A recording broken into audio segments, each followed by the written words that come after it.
মাদারীপুরে কালকিনি পৌরসভার প্রধান বাজারে নেই কোনো টালঘর। ফলে বর্ষায়, বৃষ্টিতে এবং গ্রীষ্মের তীব্র রোদে চরম দুর্ভোগ পোহাতে হয় ব্যবসায়ী ও সাধারণ ক্রেতাদের। ব্যবসায়ীদের অভিযোগ, প্রতি বছর নিয়মিত ইজারা দিলেও কাঙ্ক্ষিত সুবিধা পাচ্ছে না তারা। এদিকে দ্রুত টলঘর নির্মাণের আশ্বাস কর্তৃপক্ষের। মাদারীপুরে কালকিনি প্রতিনিধি শাহজালাল সর্দারের পাঠানো তথ্যচিত্রে আরও জানাচ্ছেন আবরার মাহি।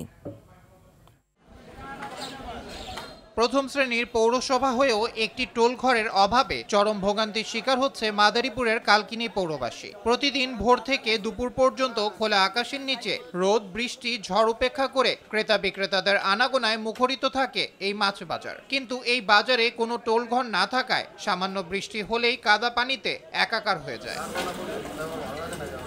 এছাড়াও গ্রীষ্মের প্রচণ্ড রৌদ্রময় পরিবেশে ঘাম ঝরিয়ে চলে বেচাকেনা। এতে করে ঋণের টাকায় জর্জরিত ব্যবসায়ীরা মাঝে মাঝেই অসুস্থ হয়ে পড়ায় ক্ষতির সম্মুখীন হচ্ছেন তারা। এখানে যারা ক্রেতা তাদেরও দুর্ভোগ, যারা বিক্রেতা তাদেরও দুর্ভোগ। আমরা প্রতিদিন তো খাজনা দেই, কেন আমরা এরকম ভিজমু, রোদে কেন আমরা পুরমু? এই বাজারে সবার দেখতে হলে একটা টলঘর আগে। বৃষ্টিতে বেশি রোদ্দুরে শুকাই, আমরা এখানে একটা টলঘর চাই। এখানে যদি একটা টলঘরের ব্যবস্থা করা হয় তাহলে জনসাধারণ থেকে শুরু করে ব্যবসায়ী সবাই উপকৃত হবে।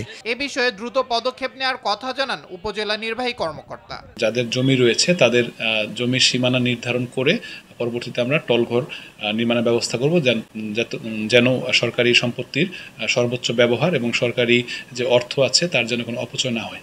শুধু আশ্বাস নয়, দ্রুত টোলঘর নির্মাণ করে দেওয়ার দাবি ভুক্তভোগীদের। রাষ্ট্রের কাছে, প্রশাসনের কাছে, স্থানীয় প্রশাসনের কাছে যেন একটা টলঘর করা হয়। আবরার মাহি, RTV।